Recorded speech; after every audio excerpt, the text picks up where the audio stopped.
Campus Insiders is also home. He's a high-volume shooter, and Marin Mornar, the only scholarship senior on the team. He's playing in his 111th game tonight. He's coming off a very good performance against St. Mary's, a career-high 5 block shots. And they'll need him, along with the production from Haney's shooting, in order to offset Jocko's absence. Talk about Haney shooting for a minute. One of the things that Mike Dunlap told me, that they really need him to make shots, because if he misses early, he loses confidence, and they need his scoring to break some of their scoring droughts. They tend to go into lapses where they have a long time between baskets. Let's take a look at Coach's keys to the game. Santa Clara, all hands on deck. I mean, into the paint, you better rebound. They need to find some easy baskets. They're not a good scoring team outside of Brown Ridge, and they got to get Jared open. Too often his shots almost look forced because there's a guy right in his face. He makes a good percentage of those, but you know what? It'd be a whole lot easier if he had an open look. Loyola Marymount, make Santa Clara a grind. Make it a grind. Make them have to use 25 to 30 seconds to score. Secondly, win the board battle, and fewer than 11 turnovers. They do a very good job of taking care of the basketball. They have to do an exceptional job tonight if they want to be in a position to win. Certainly, the Lions are hoping that they can repeat what they did up at Santa Clara, a 76-66 win on January 16th. LMU really took it to them on the glass. They had a plus 15 rebound margin. They made 10 threes. They were almost perfect from the free throw line. So LMU did a lot of things right in that game. Santa Clara got off to a real slow start this season, Coach. Lost their first 7 games. A lot had to do with the fact that Jared Brownridge basically missed all of training camp getting set for the season. Since then, 9-10, but it has been a work in progress for Kerry Keating this season. They started playing well in the Wooden Legacy Classic in Anaheim. I saw the game against Arizona where they lost in a couple of overtimes. Now look, here's the magic number tonight is 70. Santa Clara is 1-10 if they don't score 70. Loyola is 2-14. So whoever gets to 70 first has got a chance to celebrate this evening. Going back to that Arizona game, they lose in double overtime to Arizona, and they play very, very well. But in that game, they lost 2 key players.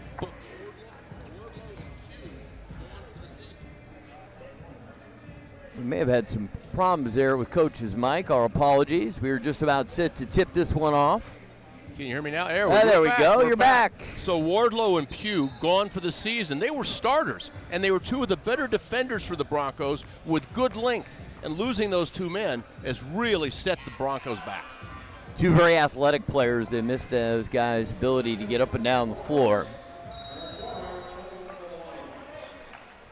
Endomania and Mornar. Mornar wins the tip. And here we go. Brandon Brown with the basketball. And we see the Broncos in black in man-to-man defense to start with. We'll probably see some zone as well. A little double stagger on the weak side.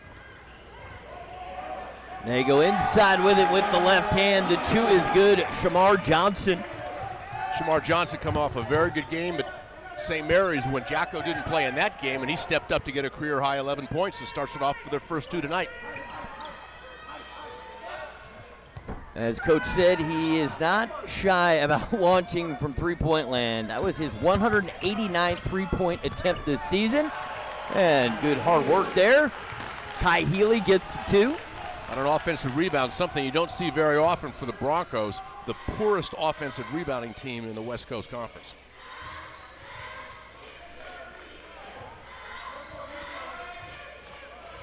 You'll see a lot of ball screens for Brandon Brown. And he drives, can't finish. A little bit of a wild circus attempt there that went through in the basket in junior college, but with bigger players at the 4-year level.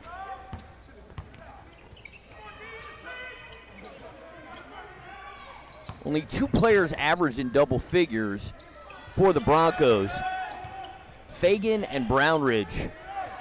Now you notice that the Lions are playing man-to-man with the exception of number 24, Johnson, who really plays a one-man zone. He doesn't need to go out and guard Emmanuel Ndumanye. Did I say it correctly?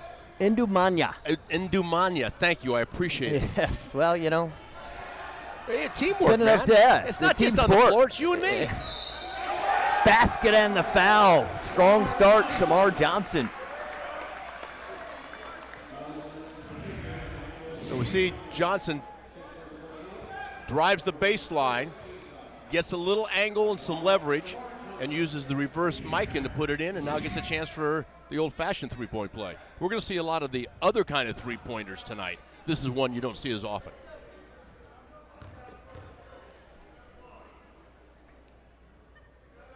Without Jacko tonight, Johnson's going to have to log a lot of minutes.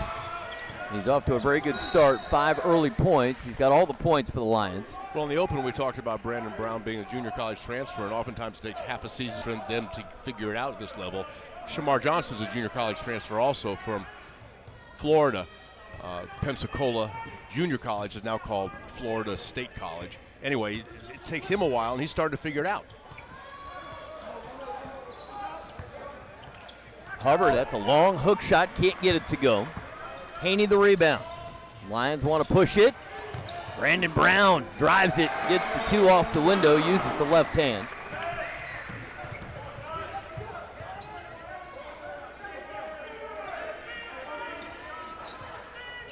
When Dumanier sets those screens, that's like a double screen. He's a human double screen. He's a big man out there. 6'9", 267 pounds. Fagan's triple is good, and he's been a real find for him. Was not heavily recruited. The 267, that was before pregame meal. You think he's more like 275? He's a big boy. I don't want to be behind him in the buffet line. You made a good point about Fagan, the true freshman. He is a very good freshman player. He is the best freshman guard in the WCC not named Emory. Off the back iron, Brown can't convert, and Brown gets the steal, but he's over and back. Officials were on it. It's a nice try there from Brandon Brown. There are going to be forced turnovers in a game, Ari. You can't have unforced turnovers. It was a foolish pass. One of the things you have to do to make sure that attacking the press, you don't want passes that are parallel to the baseline. Those passes can be intercepted. They become turnovers for touchdowns. You need things that are thrown at an angle. That was too flat.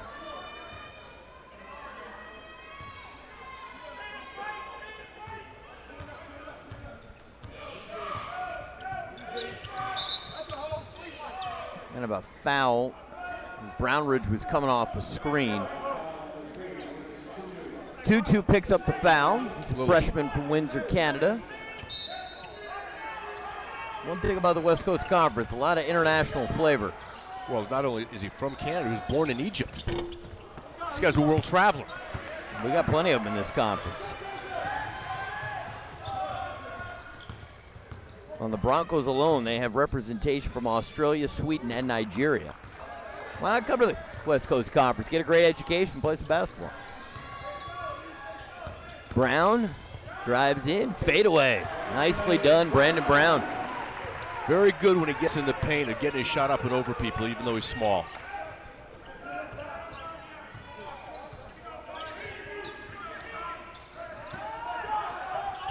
Good open look, and the 3 is good. Kai Healy,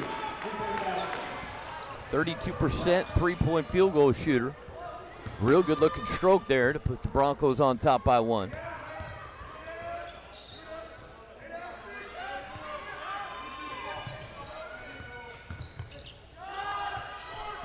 Wow, Brown just stops on a dime, lets the defender go, and knocks down the jumper. You need to body up in him a little bit more and then drive him into a big guy. Funnel him towards the bigger players. The fact is that the Broncos don't have much shot blocking ability, but they do have some bigger guys that they can funnel the smaller guard towards. Timeout on the floor here. 15:38 to go in the first half. Both teams off to a pretty good start. Brandon Brown sees an opening, and the little guy gets into the paint, and Fagan shows he can knock down the triple. 1-point game.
11-10 Lions in front, 15:38 to go first half.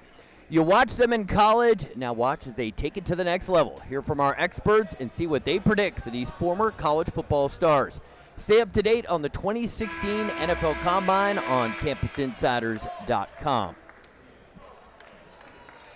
Combine starts Friday, a week from tomorrow.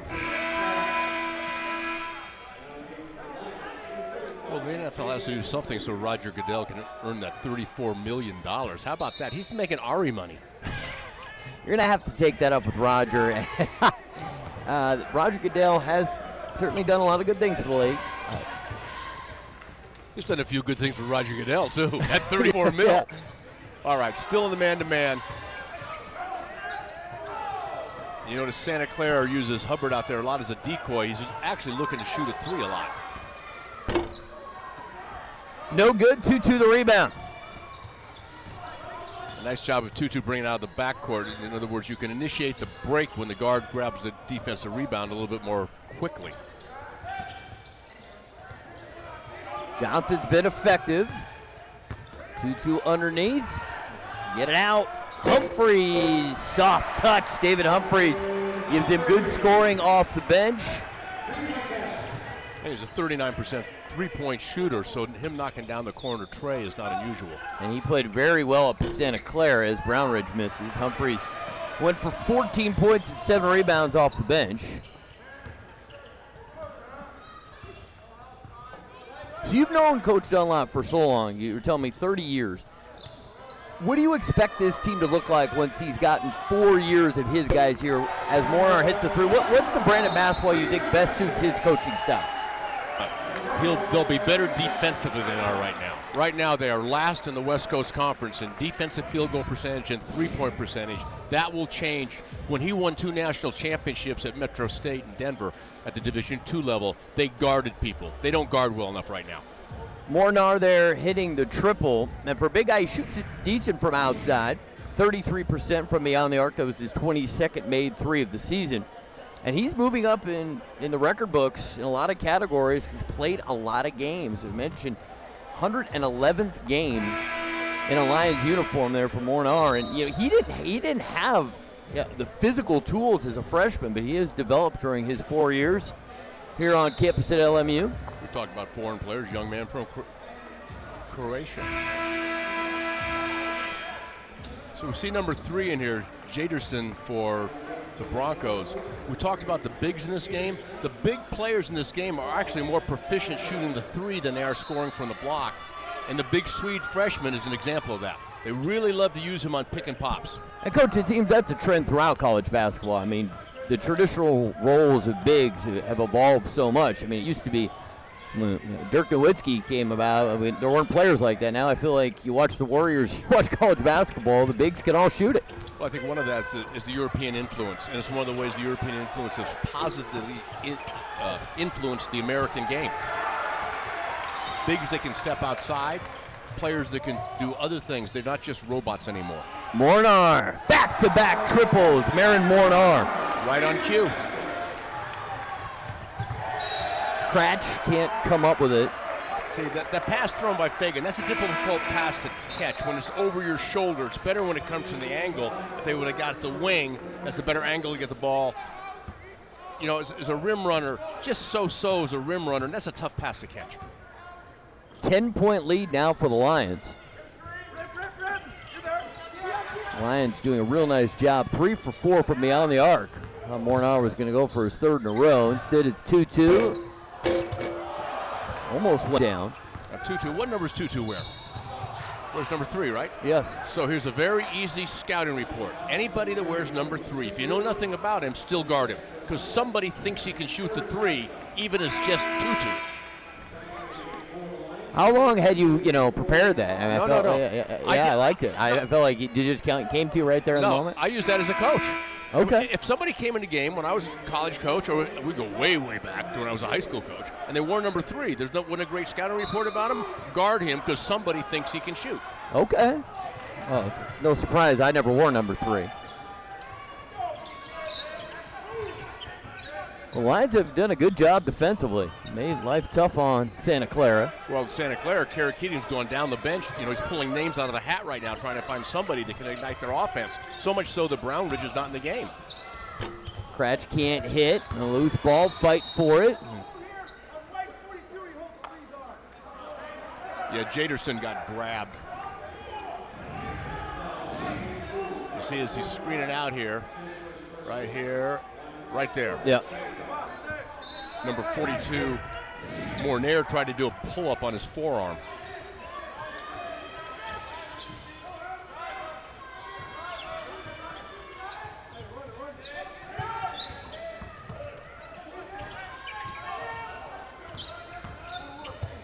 Oh, nice pass. Oh, but Mornar, the block. Mornar last year, 47 blocks. This season, that's block number 30. So he's 5th in the conference in block shots at 1.2 a game. A nice wraparound pass. But Cratch's got to get some legs. I mean, he's got to explode that basket. He's got to be ready for it and use his inside shoulder to lead through the chin of the defender to clear space.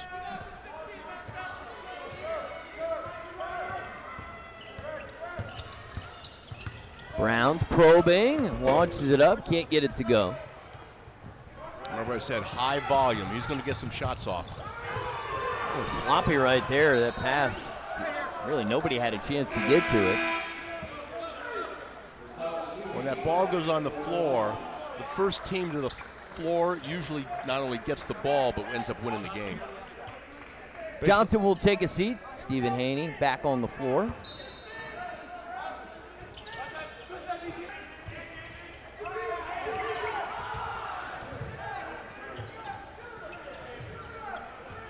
And they will reset. Nistler running the point.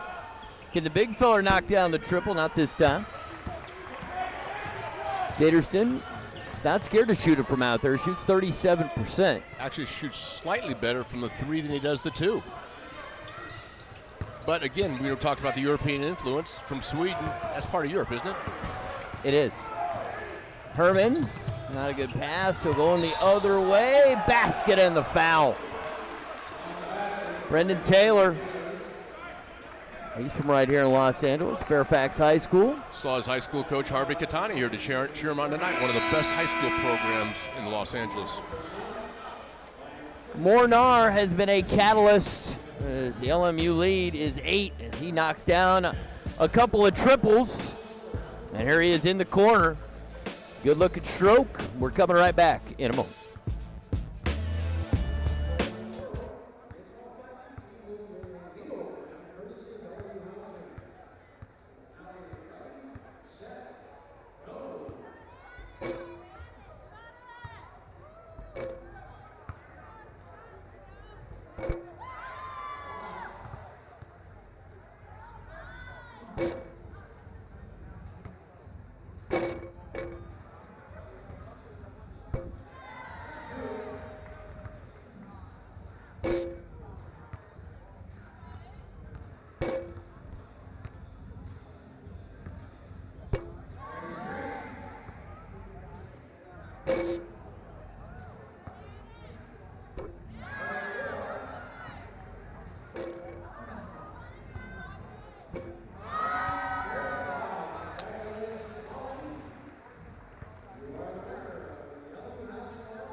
While you watch West Coast Conference action, join the conversation all season long using hashtag WCC Hoops. And for the latest news, scores, and more, follow at WCC Hoops on Twitter.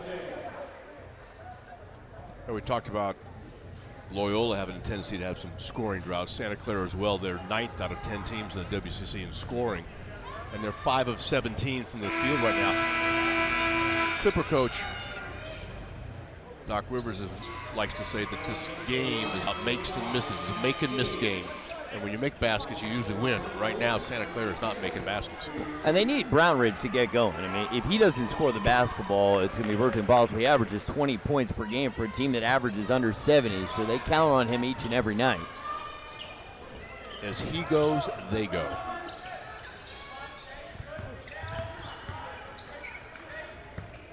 Herman, and he is fouled by Jaderston. Coming out of that timeout, Santa Clara ratcheted up the defense a little bit. They've been playing that Republican defense, very conservative. They played a little more aggressive now, a little more pressure on the ball. Peter Herman to the free throw line, 59% on the season. He's from the Czech Republic. Before coming here, he played in Spain, one of the teams in Spain, and the professional league there in their younger group. I saw him play here against Gonzaga last year. He had a heck of a game, and I thought, these guys pretty good. Well, it turned out I saw the best game he's ever played in his life. So he invited me to come back tonight. Yes. Hey, Coach, you make another trip to LMU? All right, here's Brownridge with the basketball, waiting to see if he can get going. And Brownridge is guarded right now by number 5, who's much smaller than he is. So small that I didn't put him on my game Matt board. Hayes. Hasn't played a lot. Matt Hayes is on him. When you have a guy like that, you want to take him inside. You know the phrase, you got a mouse in the house? Take the little guy inside and take advantage of him. He did play very well, though, against Santa Clara. That was his best game of his career, 20 points. Nice interior pass there from the post. Brownridge, the bounce pass, and it's a good one. And 2 doesn't go, and here come the Lions. Kerry Keating a little unhappy with the officiating here. He felt that was a foul at the other end. The official saying no, and he says, I beg to differ with you. Well, he didn't say exactly that. Hayes looking inside. Again, no Autumn Jacko, so offense has to come from somewhere else. Very nice job when the ball went inside of Herman passing diagonally out to the double team. Catch, can't hit the 3. The young man from the Sudan, that was not a very pretty looking shot. He had the rotation was spinning sideways. I thought that was Fernando Valenzuela's screwball. You're feeling the Dodger references tonight. I like it. You come to Southern California, and embrace the Dodger culture. As a Northern California guy, I figure, that's kind of a little bit challenging for you to be so nice to the Dodgers. In my house, they're known as the hated Dodgers. Okay, it seemed more like it. I mean, you're saying that because of the sparse crowd? I said they thought it was a Dodger game. They're going to show up in the 3rd inning. That and the Fernando Valenzuela reference. I figured once we got to 2. Yeah, but the fans that are listening didn't hear the one about the crowd. That's true.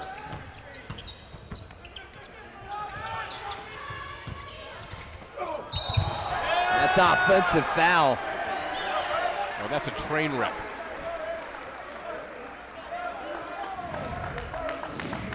No, it's a block. They're saying if you look at Johnson's right heel, his right heel is inside the halo. Let's take another look. Yeah, the right heel. Look at that. Great job by our camera work and our producer. I don't know if I'd want to run into Johnson. He's a big man. He originally signed with Louisville as a football player, as a defensive end, and he looks like that. Well, instead of being an offensive foul, they changed the call. Basket's good. They can't convert the 3-point play. Santa Clara has shut down LMU the last few trips to make it a 5-point game.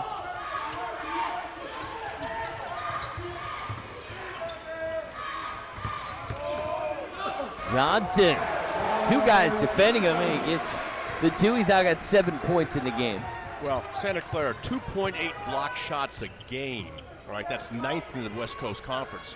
They don't have much rim protection. You get the ball inside, go up.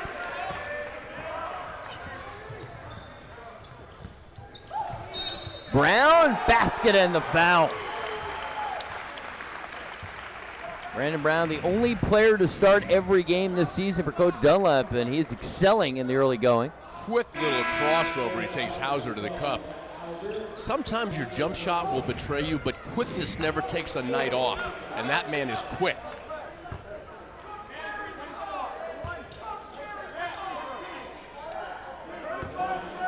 Brown, a solid free throw shooter. There you see good numbers. this season. That free throw soft touch. Brown does a lot of things for this team. Leads them in assists, steals, and minutes, second in points. He's generously listed at 5'11". Nice job. Attack the press, go in. The zone press is like a zone on the half court. Go in one way, out the other way, because the zone's going to rotate towards the ball. Nice bounce pass. And then a travel. Yeah, they set up Hubbard, thought about it too much. Yeah, Healy with a very nice pass to Hubbard. Hubbard got those happy feet. It's like a quarterback back in the pocket there, feels the pressure, goes a little happy feet. Well, Hubbard got the happy feet down in the post area.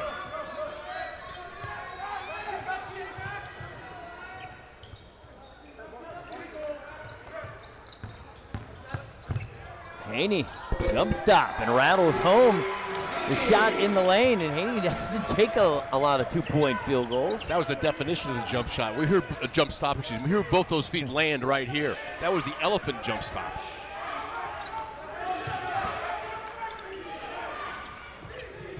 And Dumania, I thought he was going to back up Johnson. He definitely has a size advantage. Fagan, a very nice freshman. I saw Gonzaga play at Santa Clara, and Fagan had a good game in that against the good Gonzaga team. He knows how to play. Look at him battle right now. He's got Johnson. He's battling like heck in the post. Fagan tried to get around and front Johnson, and Johnson did a good job of using his wide, ample rear end to keep him caught on his butt. Kept him right there. And, you know, in some respects, that's a good foul by Fagan because the ball goes out of bounds, and he was certainly in a mismatch when the ball got caught. Now, 4 along the baseline. Look, some cross-screening here. That was the 15th foul on Santa Clara. LMU has already committed 17 fouls. They run 4 flat along the baseline out of bounds play, and they kind of read each other who wants to screen for whom.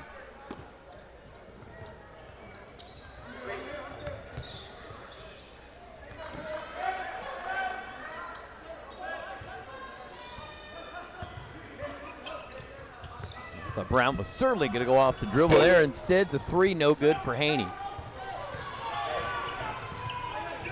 They need to help Brownridge get some shots. That is some screen right there. Ouch. Jumper no good, and Brownridge continues to struggle here. He is scoreless and 0 for 4 from the field. Well, and Duminier and Johnson get together in the post, in the paint. It's like 2 sumo wrestlers. And you're talking some big bodies out there. Fagan. Nice ball movement. And Hubbard is fouled and will go to the free throw line. And a great pass by Emmanuel. It was given to him in a bad position. It's very difficult for a big to catch the ball on the run like that, but he made a great touch pass out of it. All right, watch out for this screen right here. Ndumanya, watch this. And he does sort of lean back into it, but there was no call from the official. If you could survive that, you could survive almost anything here tonight. 7:38 to go first half. LMU in front by a dozen.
Welcome back, 27-15, Lions in front, and catalyst has been Brandon Brown.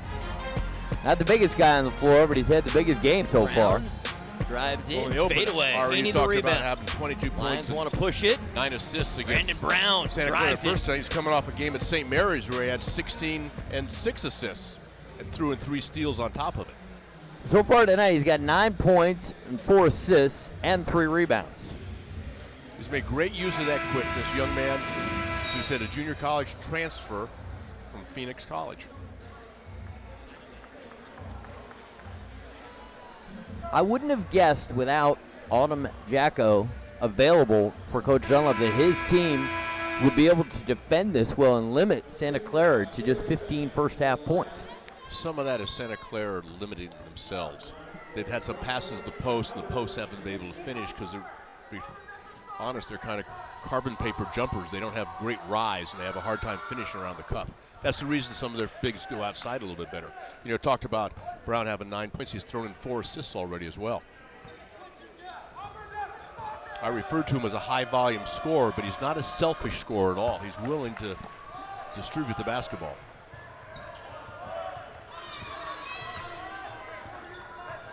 And coming out of the timeout, Kerry Keating goes to the 1-2-2 zone, giving a different look. Always love it when the coach changes defense out of the timeout. He's taking advantage of the fact that Mike Dunlap was set up a man-to-man play, and now he's in the zone. Good job getting the ball to the short corner. Johnson felt the defensive presence. Can't get it to go. Let's see if Brown Ridge finally get a field goal to go down here in the first half. Probably just needs one to go down, and then he can get going. He's got to remember what Anaheim was like. I was there the game and went for 44. And Arizona's got some good players. He was far and away the best player on the court. Here he is, quick to pass it. Shot clock winding down. Step back jumper, no good. Good box out from Johnson. Here come the Lions. Nice crossover. Wow, Brandon Brown. He did that against Brown Ridge. And he set the crossover up with a change of gears. We got to change the pace in your dribble game to lull the defender to sleep, and then blow by. That was impressive. Brown Ridge has it knocked out of his hands.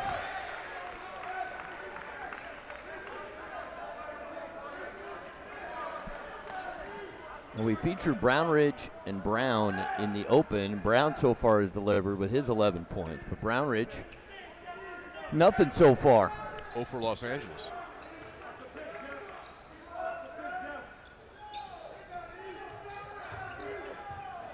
Broncos will be heading up to Malibu, take on Pepperdine this weekend. And Brown Ridge travels with it. He's normally a guy who it seems like no matter what happens, he has confidence. Right now, he looks a little unsure of himself. I agree completely. He's been a little shaken here by what they've done defensively. Let's give some credit to the Lions and to their defensive game plan. Staying in that 1-2-2 zone. Now the 1-2-2, you'd like to be able to get the ball. Every zone becomes, after the first pass, a 2-3. Into the elbow area where 42 is, because you can pass the ball so many different angles there. Mornar can't hit the 3. Needs some easy baskets. Find an easy basket on the run.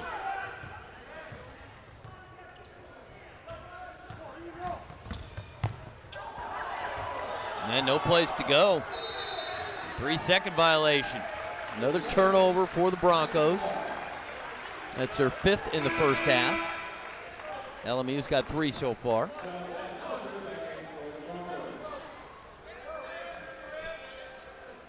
So you see out here at the point, Fagan at the point in the 1-2-2. You'd like to reverse the ball so that number 12, the smaller player, Hauser, has to be down protecting the backside. Then you can rebound against him.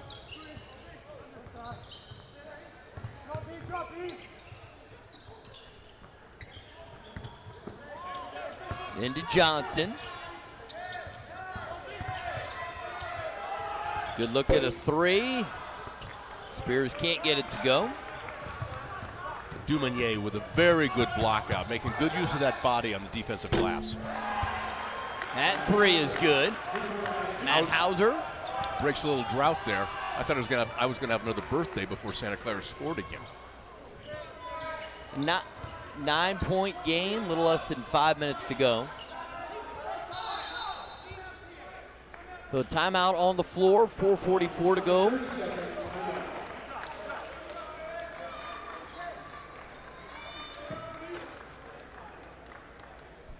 Oh, one of the great features, Seth Davis. Watch the Seth Davis Show, an award-winning series on Campus Insiders. Every Thursday, Seth Davis delivers in-depth interviews with some of the biggest personalities in sports and entertainment. This week, Syracuse men's basketball coach Jim Boeheim talks about why he never coached in the NBA and his infamous ejection from the Duke game in 2014. Catch the Seth Davis Show on CampusInsiders.com. And we'll see a little bit of it at halftime. I want to tell you something. Seth Davis must be a very good interviewer to get Jim Boeheim to talk. He's not exactly the most outgoing person. Yeah, I would think that Jim Boeheim would be a challenge interview, and certainly it's hard to get him, let alone to talk. How about to get him to smile? He's afraid he'll break his face. I mean, even when Syracuse won the national title, I felt like he just couldn't smile. Smiling on the inside, right? Smiling on the inside, yes. All right, let's see what Mike Dunlap drew up against the zone coming out of the timeout. Making a concerted effort to get Mornaire in the high post area. They get it off right before the shot clock expires. Spears gets the two. Well, one of the important things, the fans are counting down to the end of the shot clock. These guys out on the floor, they got a clock in their head. If you're a good basketball player, you have a clock in your head, you're not really worried about the shot clock. Especially at the point guard position. Big Phil going to work. He gets double teamed. They're going to jump it up. Possession to the Broncos. Dumania. And he's going to come out of the game. He's a physical specimen. He spent some time in the weight room. So the Broncos going little here right now, with Hubbard being the only player over 6'4" on the court.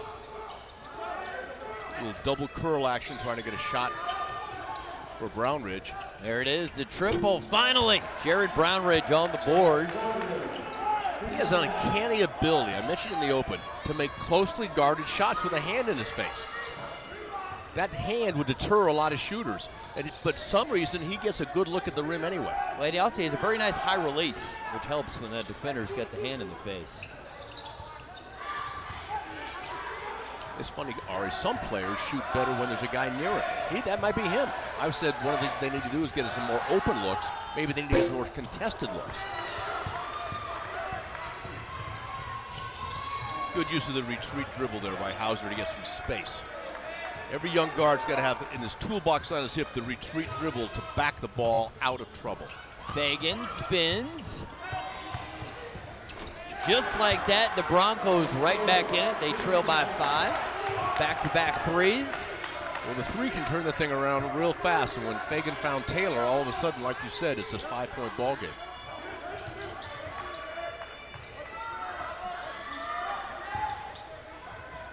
This zone has really changed the tempo a little bit of the game. The game has slowed down for Loyola, but also it's allowed the Broncos to defend a little bit better. Now, I don't need that foul with 6 seconds on the shot clock. It's team foul number 6, so we'll step away, but no free throws when we come back. We'll see if Brandon Brown comes back on the floor, because they definitely have not executed as well without him out there orchestrating the offense.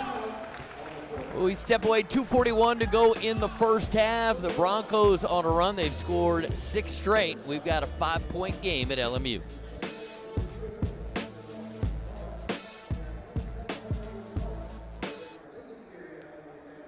I'm becoming more than just a title or a 4.0. I see. I wonder. A dream. A seeker of truth and beauty. Challenging my mind. Furthering what I thought I knew. I question. I reflect. I lead. Creating connection and passion to transform not just me, but my community. So it becomes more too. I am. We are. Together. We become more.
Kerry Keating's team has got it going right now. Back-to-back threes. They trail 31-26. The 2016 West Coast Conference Men's and Women's Basketball Championships return to Orleans Arena in Las Vegas March 3rd through the 8th. Visit WCCSports.com for complete event and ticket information. It's almost that time of year, Coach. March is around the corner. And you better visit that site quickly. I saw something released today. The tickets are going really fast, and I can understand why. That's going to be a very wide-open tournament. Gonzaga's not as dominant as normal. Anybody can win that. 3 no good. Spears the rebound. Fresh 30 on the shot clock. That's the first offensive rebound of the night for the Lions.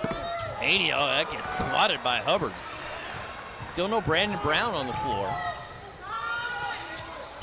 He does have 2 personal fouls. Coach Dunlap might be thinking, we got the lead. We'll save those fouls for the second half. A steady diet of zone from the team in the black jerseys. Without Brown on the floor, certainly not as much chance for someone to penetrate. He needed to understand when he was open.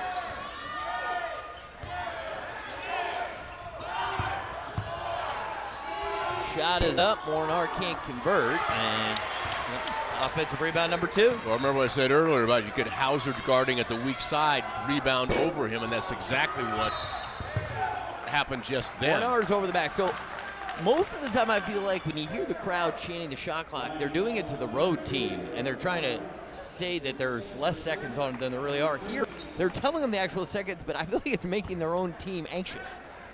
I'm not sure this strategy is effective from the students behind us. You mean that the Loyola student body is actually playing for Santa Clara tonight? Well, it just, I find that that's an effective strategy usually, but they do it to the road team and then they mislead them about how much time is on the clock. Hear the accurate information, but I don't think it's helping. And any road player that's misled by that countdown is demonstrating why he's not playing at Harvard. I mean, you got to be smart enough as a player, one, to know the crowd's doing it. Two, like I said earlier, especially guards, you have to have a clock in your head.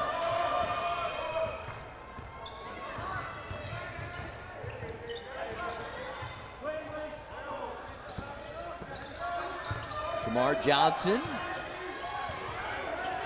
Hayes has been reluctant to shoot after missing his first one. And the Broncos on the move. 2 is good. Hauser gets it, and we've got a 2-point ball game. Hauser, who looks a little bit like Opie Cunningham, takes the ball hard to the cup. And you know, his face and body belie his abilities. 3 no good, long rebound. Hauser's got it. Haney picks it off and hits the 3. No offensive rebounders required. He does what he does best, shoot the 3. You notice when he got the ball on the block, he was a passer, a distributor. He thought he was Bill Walton from the low post passing the ball. Had the wide open 3. It was 1 against 4. Fire away. His first made 3 of the night. 58th this season. Leads the team in both 3-point field goal attempts and makes. It will remain Bronco basketball, 9 on the shot clock. Well, oh yeah, that was a good call. Went right off of Haney's foot. yeah, went off of Haney's foot. Yep. Sean Lehigh, the official, was right on top of it. Brownridge still just 3 points. Fagan's got to create. Fade away. Very nice.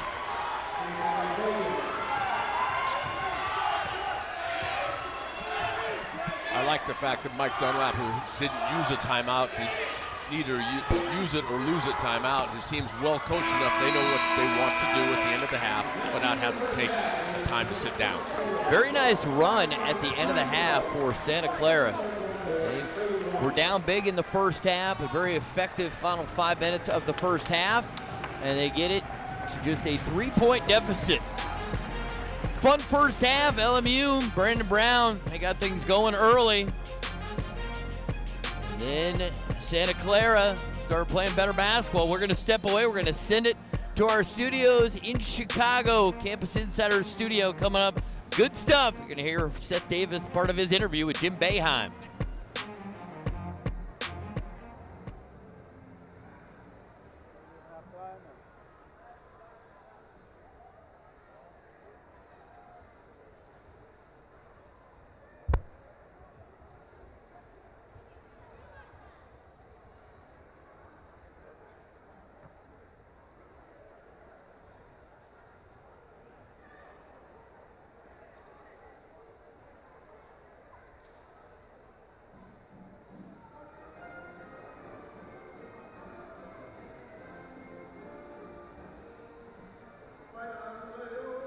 good shooting team.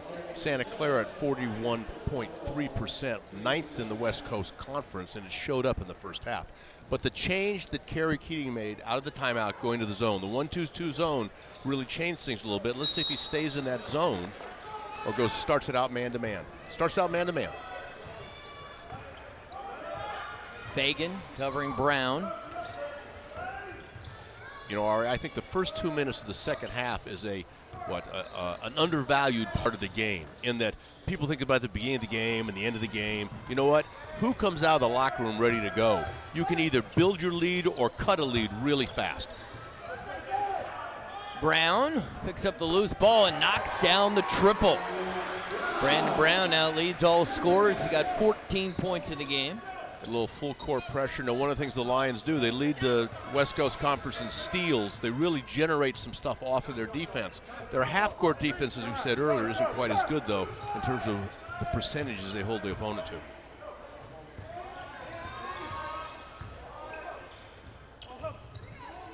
How do they get Brown Ridge going? I mean, I haven't even been looking to shoot that much. Here he has to. Shot clock winding down. Swish. I mean, he's just got to be more aggressive. You know, I think Brown you need to crowd because he has that low release point on his jump shot. Brown Ridge, as I said in the first half, he shoots better when he's closely guarded. Maybe you sag off of him.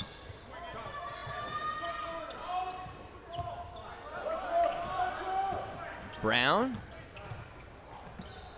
And a rare turnover. He tried to get Mike Dunlap involved in the offense. He forgot that Mike graduated from here 25 years ago. Mike was a good player, but he's a little long in the tooth right now.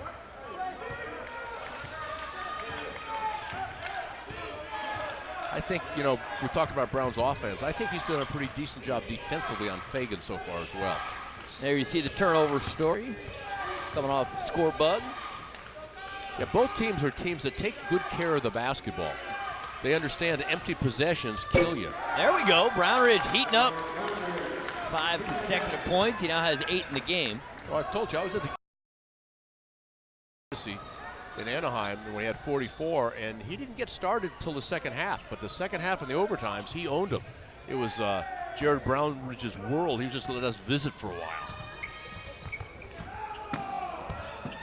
Shamar Johnson, tough shot, yes. He was fast out of the gate in the first half, the same thing here. And it uses that wide body to protect the ball. He's got 9 points in the game, averages 4.5 per game, so he's really stepped up without Jacko in the lineup tonight. Still dealing with that back injury. Good defense, Warner got a piece of it. Got a couple of blocks tonight. Really nice pass by Fagan. I call that a should have been. It should have been an assist. And Brown, a beautiful assist there, sets up Stephen Haney. Haney from East Lansing, Michigan, transfer from Central Florida. Brown Ridge, can he do it again? Yes. Now, but just like that, he's in double figures. Put him on speed dial. You know, he's getting rolling now, so I'm going to find him in a hurry. You know, I get a guy who gets hot. I'm going to run some plays for him. If I'm the guard on the team, I'm going to make sure I'm setting him up.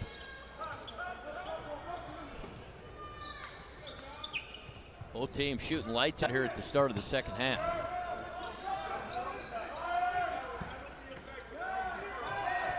Johnson faces up, nice spin move, and the 2 off the glass.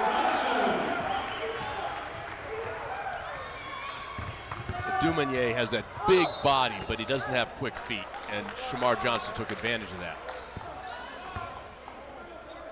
Kai Healy to the free throw line. You can see he's not the most nimble guy, and the quick spin to the baseline by Johnson, easy basket. Healy, a good free throw shooter at 79%.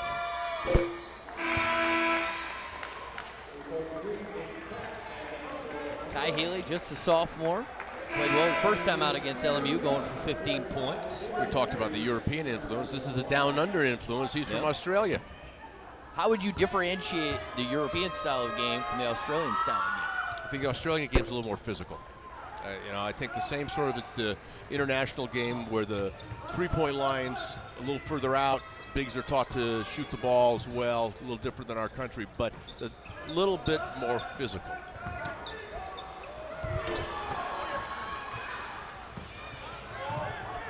Luke Longley was the first Aussie I recall that really made a name for himself.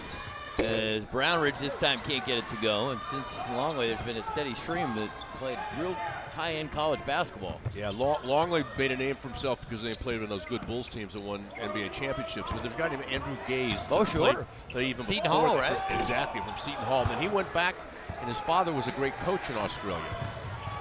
That's where Kerry Keating went to school at Seton Hall. It's one of his first jobs in coaching. Keating on the staff at UCLA for the Final Four runs in 06 and 07, so he's no stranger to Los Angeles. Seton Hall, you ever been to West Orange? I was there this year. How'd they get the nickname Pirates? Some nicknames don't fit the school. It's not like a pro team that just moved to another city and kept the old names. I can't help you there. Somebody can Google that. Yeah, why are the Lakers the Lakers? Because they came from Minnesota. Yeah, man, everyone makes perfect sense. You'd have thought when they came out you might want to consider it. Now, heaven forbid you can't change it. Oh, Brandon Brown. No left hand required. And no help side from Fagan, the young freshman, KJ Fagan, who's locked up on the man in the corner. He's got to be in the help side defensive position. See, as both coaches got their team's attention, both teams playing with a greater sense of urgency here in the second half.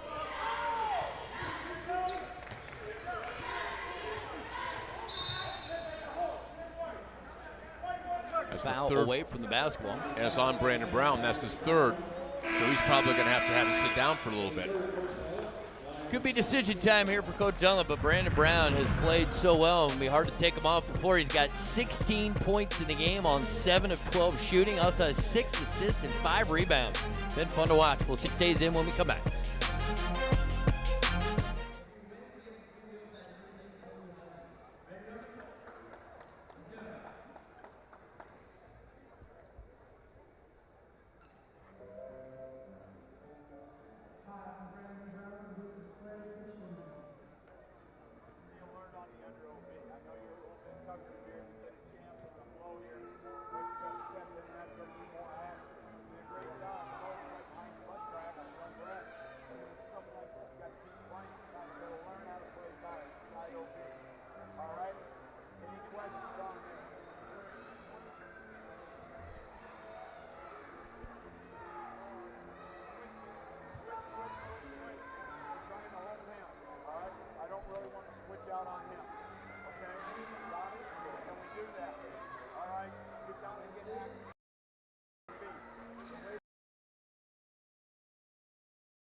LMU in front of Santa Clara, 46-40. A little less than 15 minutes to go in the second half.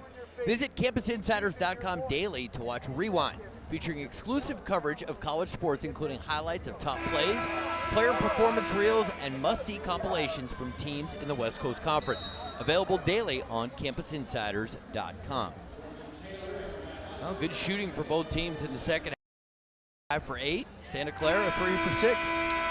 Yeah, they both started the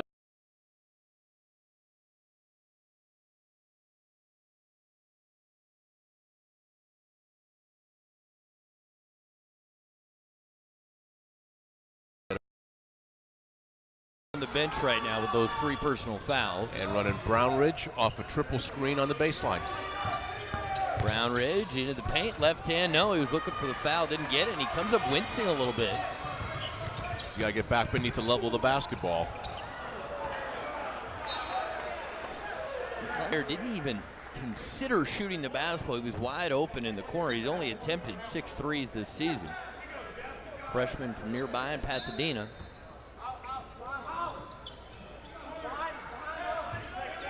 And they came out in that zone again. LMU struggled late in the first half against the zone with Brown on the bench. You made a good point in the first half because that took away any chance of dribble penetration against the zone with Brown sitting down and with Brown having 3 fouls. Even if he's a smart player who can play with fouls, I'd pull him out for a second and sit him down and calm him down. Brownridge drills the 3, and he's hobbling a little bit. He backpedaled a little. You can see he was in some pain. It's not affecting his play in the second half. Now 13 points. He only had 3 at halftime. Well, averaging 19.7 on the season. 3 is short. Rebound to Taylor. Taylor's got.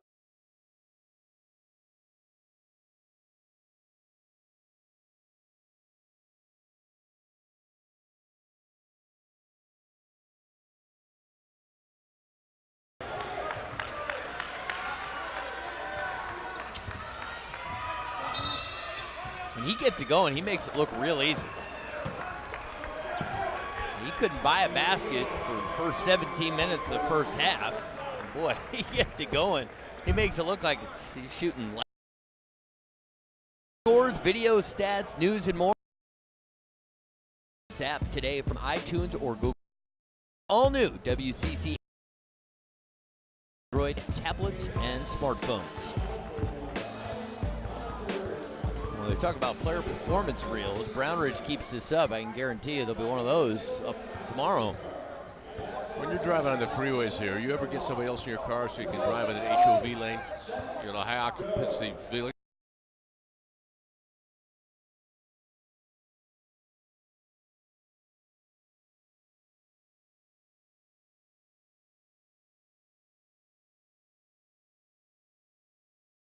Some sort of you know, some HOV lanes you have to have 3 people. All right, okay. So that, you know, in which case you're gonna have to take 2 with them.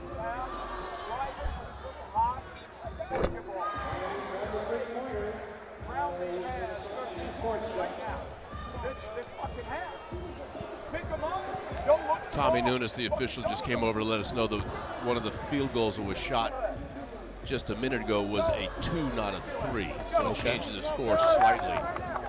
Got a crack officiating crew tonight. Sean Lehigh, Tommy Nunes, you might remember his father, longtime NBA official, and Kelly Self. And we appreciate them coming over to keep us abreast of things that take place in the game. Well, it didn't affect Brownridge's line thus far. They have not changed his field goals. He still has 4 made threes.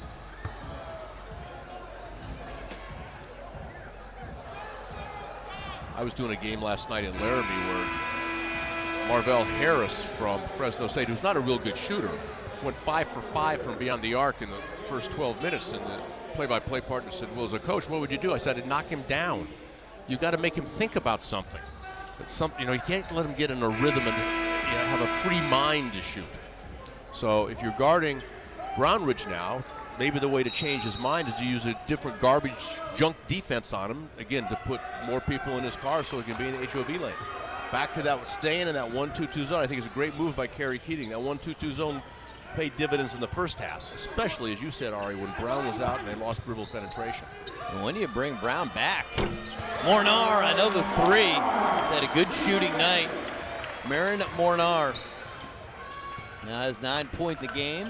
One of the important things when you play zone is to know who the shooters are. You got to know where Mornar is on the floor. Tutu, you don't need to know where he is. He's not a threat. Tutu fouls Brownridge on the perimeter. You know what that foul was? That was a bad breath foul. He just breathed on him wrong. 4 team fouls now on LMU. 0 team fouls for Santa Clara. Let's go back to what you said when you bring Brown back. A little of that depends upon how comfortable you feel with Brown's ability to play in foul trouble. I think it says a lot. He must not have that much confidence. Because frankly, you see a lot of point guards with 3 fouls stay on the floor. Right. Wow. Jared Brownridge. Game tied at 49.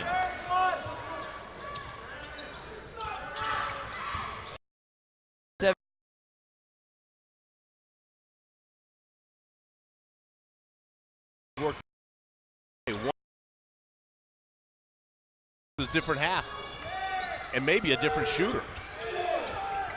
Tutu, good strength there. He got bumped, still got it up off the window. We said earlier, no shot blocking, very little rim protection afforded by the Broncos, so even a smaller player like Tutu can score inside. Well, both teams only average a little under 3 blocks per game, but Mornar is certainly a presence for LMU. If Brownridge that time can't get the shot off, let's see if he can get another touch here. He can certainly go by hand. Through the double team, pulls up. Can't get it to go. Offensive rebound. Nate Cratch gets the field goal.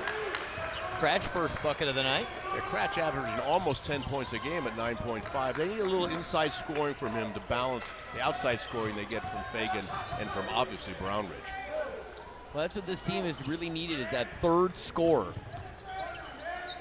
And ideally that score would be some points balance. Haney's triple. No, and Johnson up high for the rebound. It's going to be a foul. It's going to go against the Broncos, and we've got another immediate timeout. Jared Brownridge, 16 points and a half in just over 8 minutes of action. And once he gets to go on that perfect road,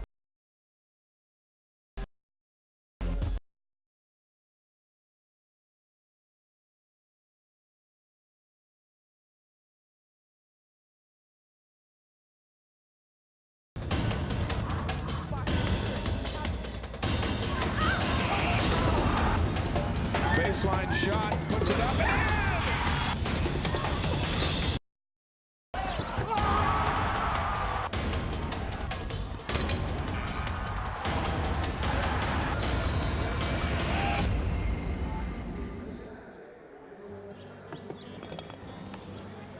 Hello, how are we doing today? You know, there's something that I wanted to ask you about. Why don't you come over here? What's your strong?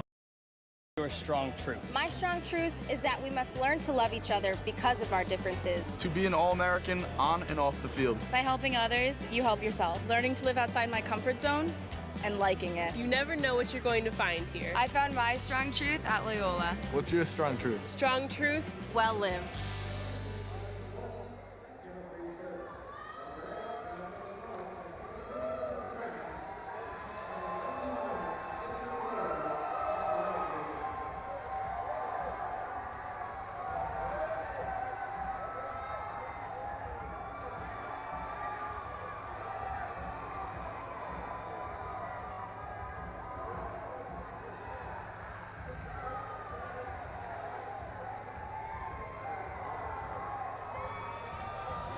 Santa Clara 51, LMU 51. Gary Keating there coaching his guys up. And Jared Brownridge has been the star in the second half. It appears he may be getting a quick break.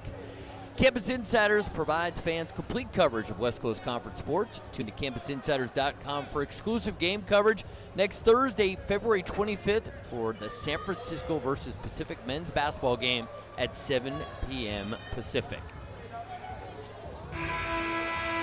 There is Brandon Brown. And has he made the call? Is he coming back in? No, Tutu's still there. And Brownridge, as you said, is out. Now, here's where I would differ with Terry Keating. If I've got a guy that's shooting that well, I'm riding that horse till it drops dead. He's going to be on there till he stops shooting. Now, he missed the one little short at the elbow after he split the trap on the bounce. But well, Brown is going to come in at the next whistle. I'm not sure why you wait, but I don't, have to make these tough decisions. Fagan, the strip, and the true freshman gets it off the window. Well done, AJ Fagan. Left-handed finish, young man that was a very fine player in Long Beach Poly for the Jackrabbits.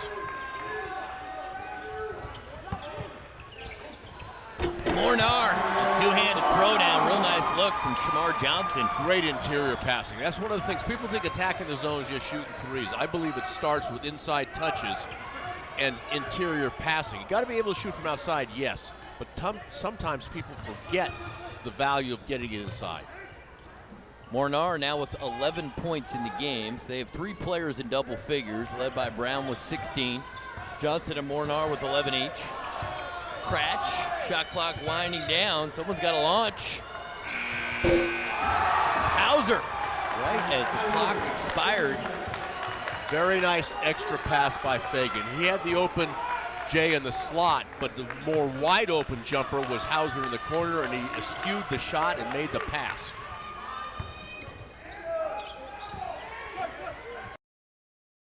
In this zone, talking is very important. What I like to say, Ari, is in basketball, the lowest man wins and the most wins the. Chance in their lead. For much. Well, early on, it looked like it might be. Defense really turned the things around for the Broncos and got them not only back in, but the lead.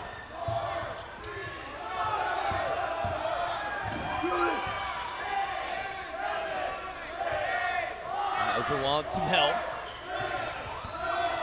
Hauser can't do it a second time as the clock's winding down. And a lot of game clocks come off with Brown just waiting at the scorer's table to come back in the game, and in the meantime, his team's down 3. He's out there stretching. He's afraid he's going to get tight. Well, it's finally a whistle, and now a chance for Brown to come into the game. Yeah, Fagan got a deflection, but he had his left hand around the waist of Mornaire when he was making the deflection. Well, Brandon Brown, the only thing that has stopped him tonight has been foul trouble. He's got 3 fouls, 9 minutes to go, 16 points on 7 of 12 shooting.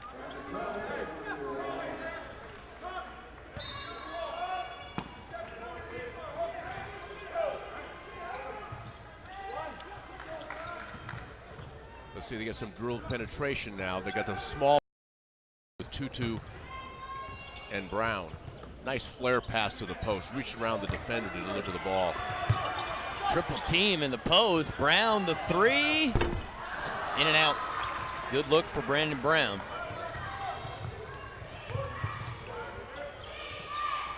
Cratch.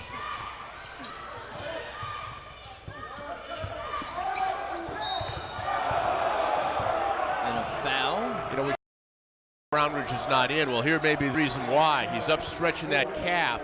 We saw the trainer a minute ago, Evan Drabeck, attending to him. Probably got a little cramp there in the calf. That may be the issue, and he's working on stretching it out. Well, you will recall he had a drive to the bucket where he got hit and fell on his backside, and he looked a little shaken up. Now, you noted it during the game. Your wise eyes picked that one up, and you might be right. He may be a little dinged up, a little double high ball screen. I got to tell you, it certainly wasn't affecting his play in the second half. I think crash dunk. And he points back at Hubbard and says, thank you. It was a great pass up top from the other big. Big feeding big. For the first 15 minutes, Santa Clara didn't look like they had it tonight. And boy, since then, they have turned it on and they have excelled and now have a 5-point lead. And the zone, I hate to beat a dead horse, but the zone's part of it. The other part is, you know, in Loyola, you've got a team that's not a good shooting team, and they have a tendency to go into droughts, and it's not caused by global warming, it's caused by bad shooting. Fagan with the basketball. Notice the 2 bigs out there with a double screen. Fagan can pick and choose whichever way he wants to go.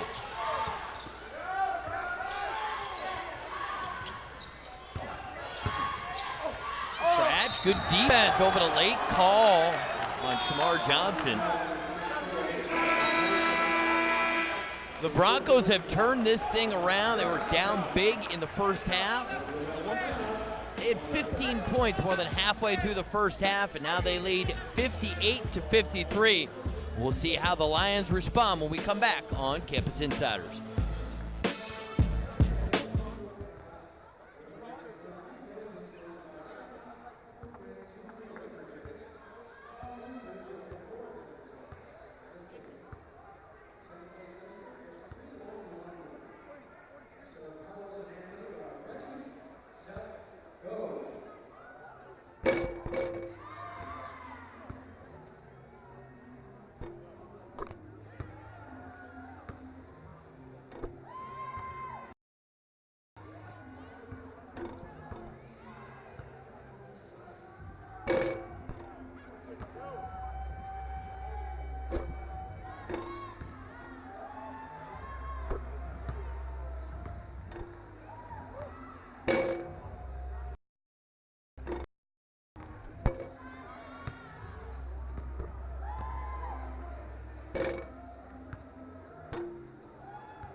58-53 Broncos in front. They played inspired basketball in the second half. While you watch West Coast Conference action, join the conversation all season long using hashtag WCC Hoops. And for the latest news, scores, and more, follow at WCC Hoops on Twitter.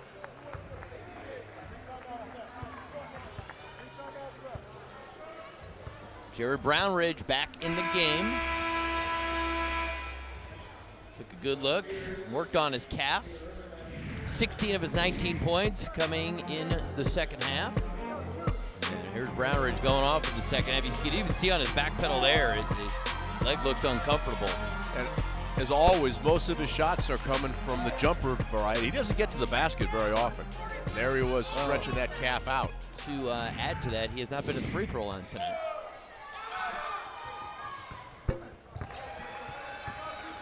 Cratch extends the lead to 7.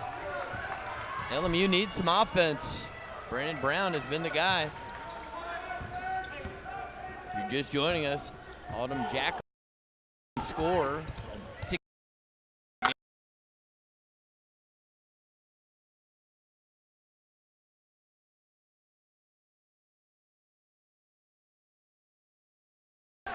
11 games of 20 or more points. And it seems that they're really missing him in the second half. Well, I'm talking to Kerry Keating today at walkthrough. What are the keys for this game? The first thing he said was putting a body on Jacko. Well, now just be able to save a body tonight. Multiple baseline screens here in the 1-4 set. The 3, good look. Haney can't convert. Spears tips it around, but taken away by Fagan. Fagan did a very good job there. Spears reached over him, and then Fagan kept fighting for it. He didn't give up on it.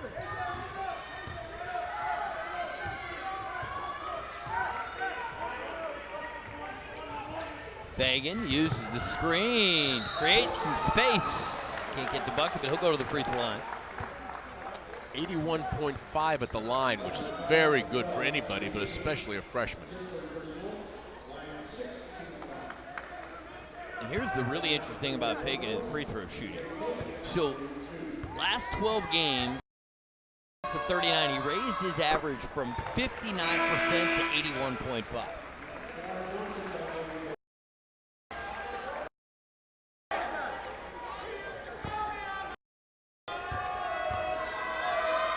He doesn't have the body of a freshman. No, he's got a good body. Yep. Poly teams, Kerry told me that they only lost 2 conference games in his 4 years on the varsity.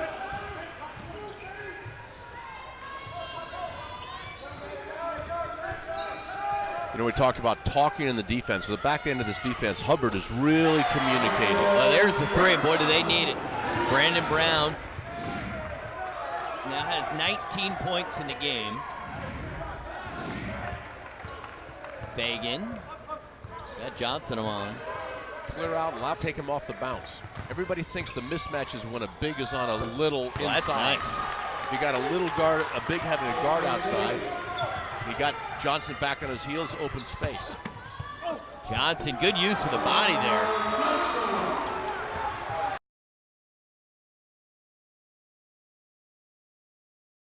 How many points?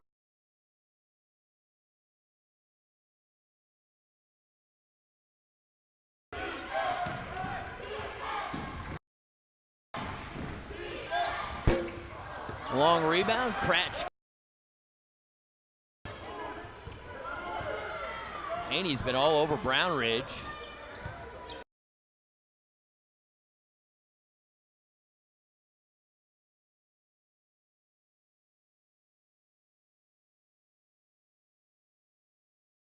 Point attempt.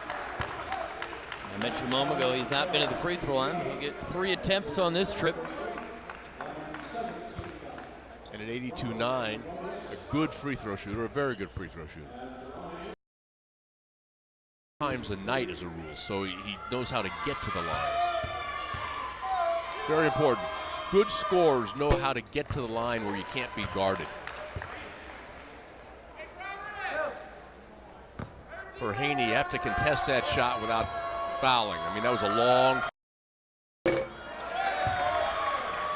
Rare miss from the free throw line for Brownridge. So you got to be a thinking man shooter. You miss it short of the front rim. That means a little higher arc on your follow through, or a little bit more legs. Especially late in the game, your legs start to go on a little bit. But now they're trapping out of the zone. Nice little wrinkle coming out of the zone with the trap. Uh-oh, Brown's foot was on the sideline. Didn't know where he was on the court. So the Lions down 8. Remember we talked earlier about unforced turnovers. You can't have those empty possessions. Every time you turn the ball over, you shoot 0 on that possession. It doesn't show up, but that is what you did. You know, Brown Ridge also made some history tonight. He passed a guy up that pretty familiar to any basketball fan. Went by Steve Nash in Santa Clara history in threes made. Anytime you pass Steve Nash in any category, that. Very fortunate Hubbard didn't call for a moving screen on that one. Jump hook, no. Mornar the rebound. Still plenty of time for the Lions. 5 minutes to go and counting. Haney's triple, yes. And counting by 3s, not by 2s, when Haney gets it in the corner.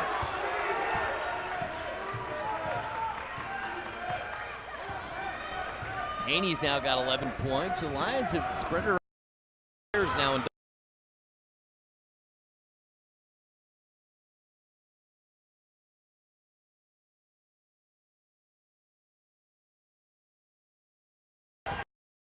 So you start, you don't have the confidence you're going to put the game. For Santa Clara, that's just their 3rd team foul. See, that's zone, less likely to foul. And this is a sent through.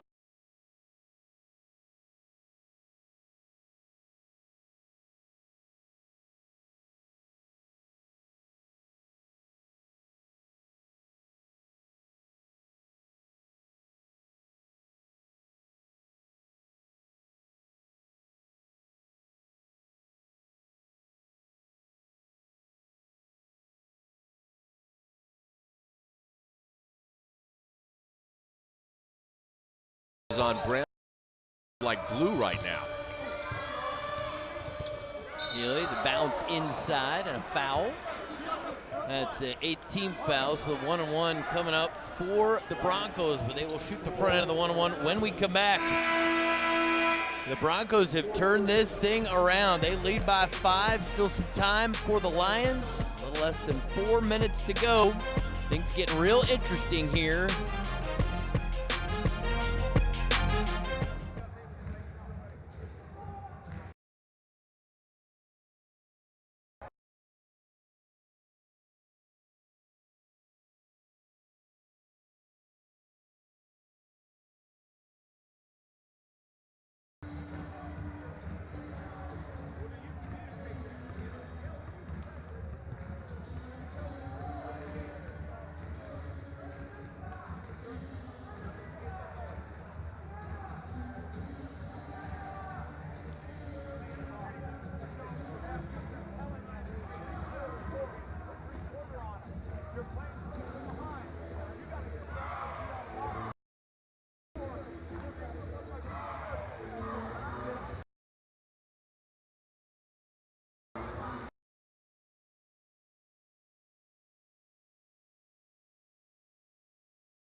(66-61).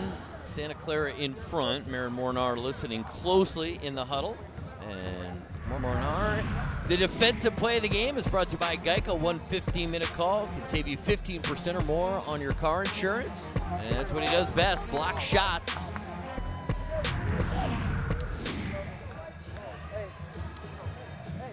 Funny to have a young man from Europe, he's from Croatia, as the defensive star.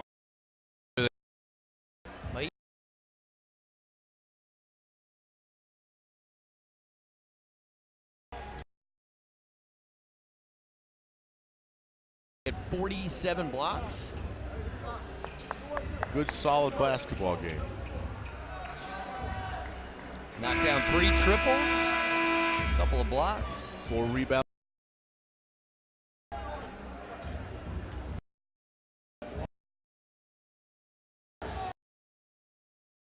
Only line, not a good free throw shooter. But he is 2 for 2 tonight.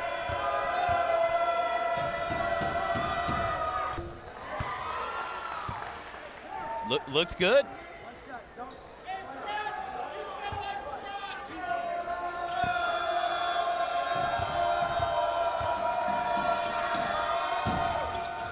think he's going to look over here on the way back down court. You're gonna talk How to you me. like me now, Coach? That's right. Cratch knocks him down. Clutch free throws. The lead is 7. Let's see what Mike Dunlap drew up coming out of the zone. He's got Haney open in the weak side corner. Oh, they were looking for Brown. The ball was tipped, so he was able to go into the backcourt. There you see the bench points. What a difference the bench has played for Santa Clara tonight. And that bench has been productive of late, and Brown leaves that short. He had a good look. I like it when the officials work together. Sean Lehigh wasn't sure which direction. Tommy Nunes stepped in to help him out. A new shot clock now.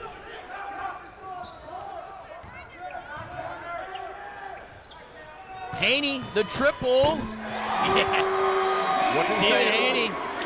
What did I say earlier? You need to know who the shooters are on the floor. You don't need to guard Tutu. You better be right there with Haney on the catch. Well, Brownridge has not had a basket for a while, and I think some of it's because Brown is on him. And Brown has not picked up another foul since he sat down with 3. Brownridge blows by the whole team, but he can't finish. And then Mornar is fouled in the backcourt, just the 14th foul on Santa Clara. Yeah, not a smart foul because it's 92 feet from the basket, but you're right, it doesn't put him in the bonus. If you're going to use a foul, though, you'd rather use it at the other end when the Lion might have a scoring opportunity.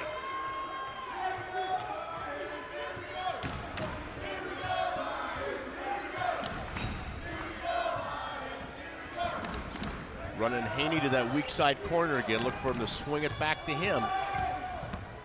2-2. Very nice. 2-point game. Nice job by Shamar Johnson there of screening off the big defender from the Broncos so he couldn't get over to contest a shot from Tutu.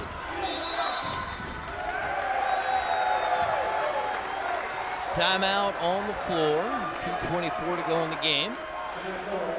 Campus Insiders has the bracket companion you need. Watch the 68 and 60 series on campusinsiders.com for everything you need to know, including 1-minute previews of all 68 teams in this year's tournament. Let Campus Insiders help you fill out the winning bracket. You know, this year, it is wide open. I see games all over the country, and there is not an elite team. There are a lot of very good teams. But look at, for example, Duke goes into Chapel Hill and beats North Carolina last night, and Duke is very undermanned, playing without Emile Jefferson. So anyone can beat anybody.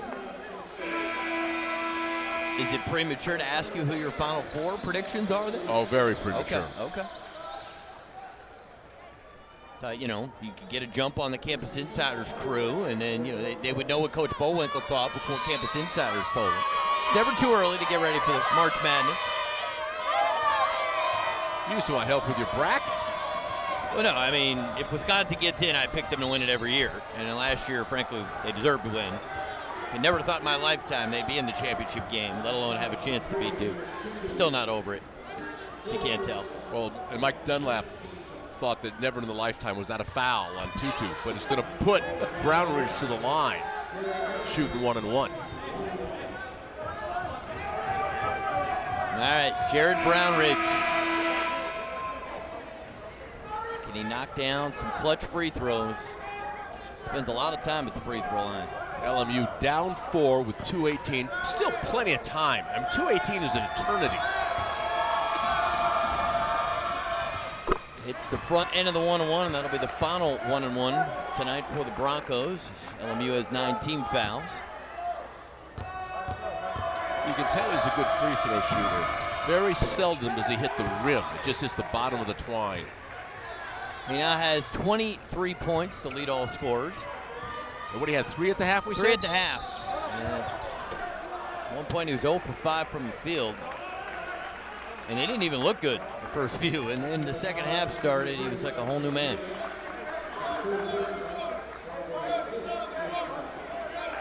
Well, we got a blocking foul on the Broncos, but only the 15th foul on the baseline.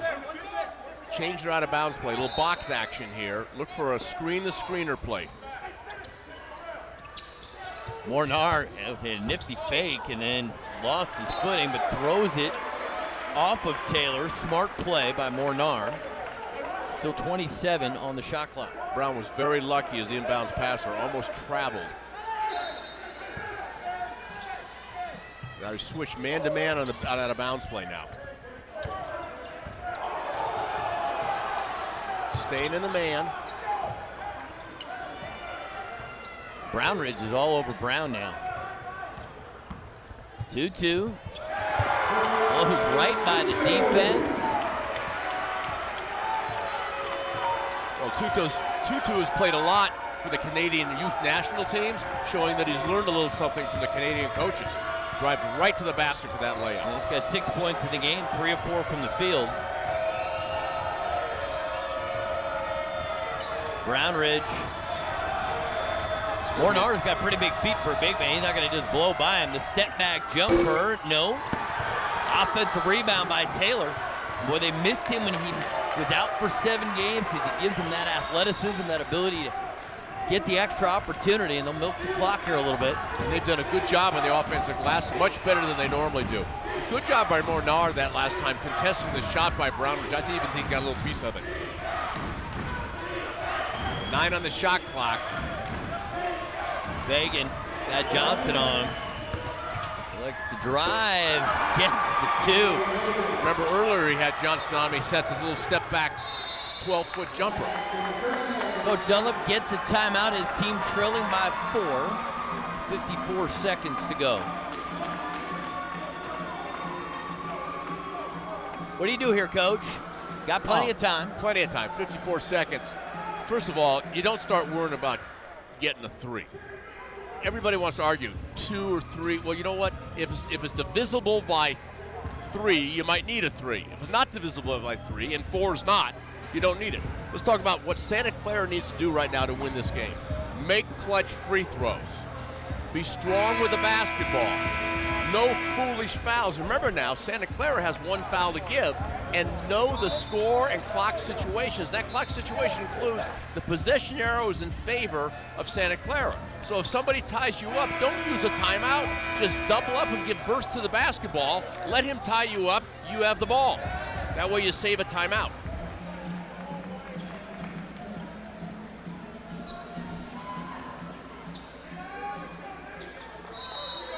The 5 on the floor for the Lions. These guys have all found success in the second half. Who will step up now? Well, they ran a little double screen action along the elbow to try to get Haney a shot. Brown now looks to create. And they're not going to rule no basket before the shot. And again, that's just team foul number 6. A new 30 seconds on the shot clock puts down to 40.9 on the game clock.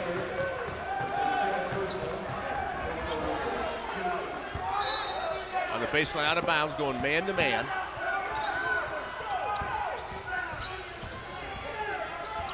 Brown, the crossover, gets hit, and he will go to the free throw line to shoot 2. I was about to say, you need to give Brown, the man guarding Brown, some help, because Brown's going to try to take the man off the dribble. Remember, he's a junior college transfer. They still think a little bit JUCO in the mind. I'm going to run the show. I'm going to get it. Well, he's not going to give the ball up. So Brown to the free throw line. 1 for 1 on the night. 74% on the season.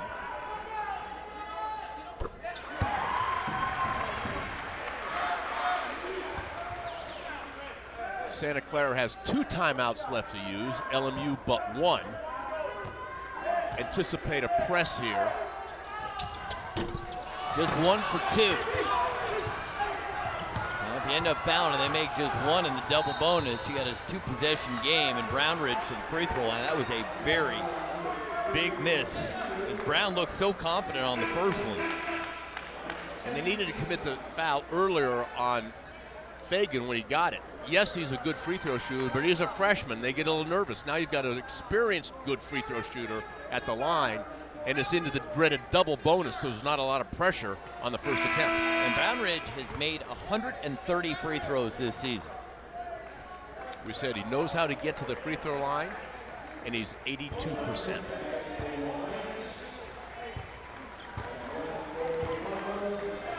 Jared Brownridge, we led off the broadcast talking about this young man.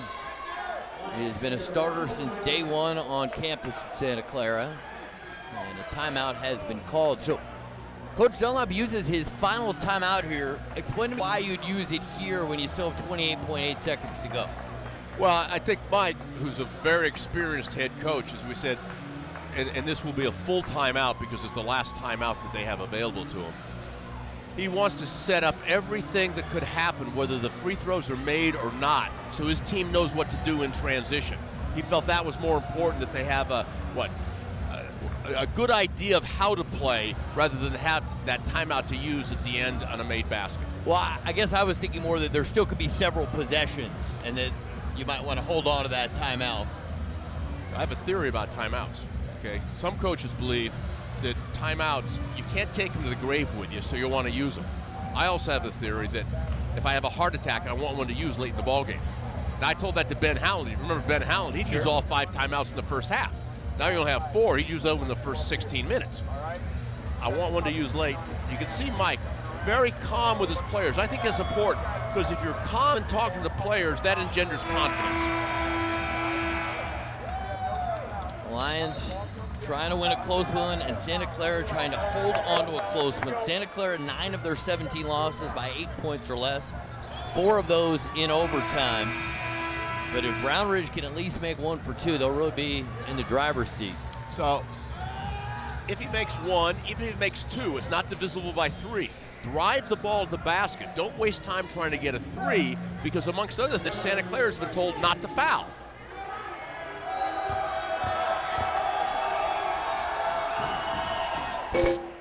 Misses the free throw. Now the pressure's on. Yeah, because they need to have it off the 3. They needed to make it a 2-possession game. This one will do it. 1 for 2. The lead is 4. A little pressure up the floor to get him to start the clock. And I would have put a little bit more. I call that a coward's press. You're not really trying to press. You just want to make them waste a little time. Haney's 3, yes! Stephen Haney. Shot clock's off. They're going to have to foul at some point, and they foul Fagan. That is a clutch 3. Well, a clutch 3, and Mike Dunlap is convinced there's a foul on it that the official passed on. I'll tell you what, from my angle, let's see here. We get Brown on the kick, the pass.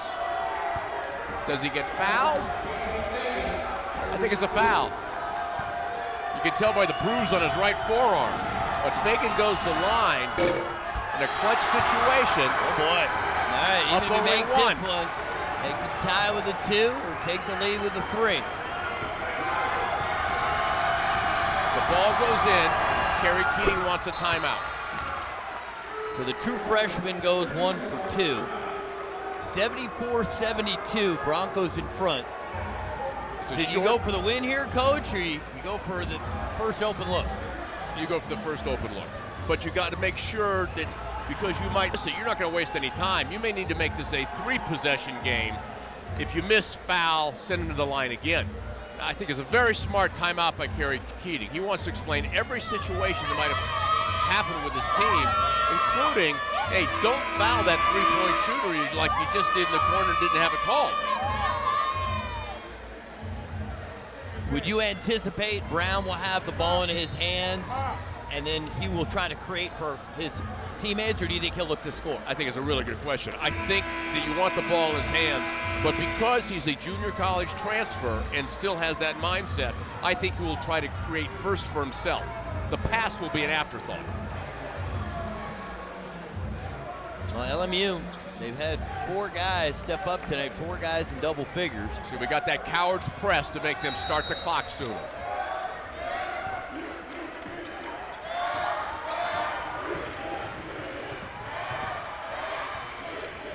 Haney, the triple for the lead. No. Grabs the rebound. Now it's Brown Ridge, and they'll foul Brown Ridge. 6 seconds to go. He could make this virtually impossible if he makes both in the double bonus. But he did miss one the last trip. Great play out of the timeout, Mike Dunlap. One of the things that benefits Mike is having spent time as an NBA head coach. There are so many more special situation things in an NBA game than a college game. He has a great, a playbook of plays to use, and he just pulled one out.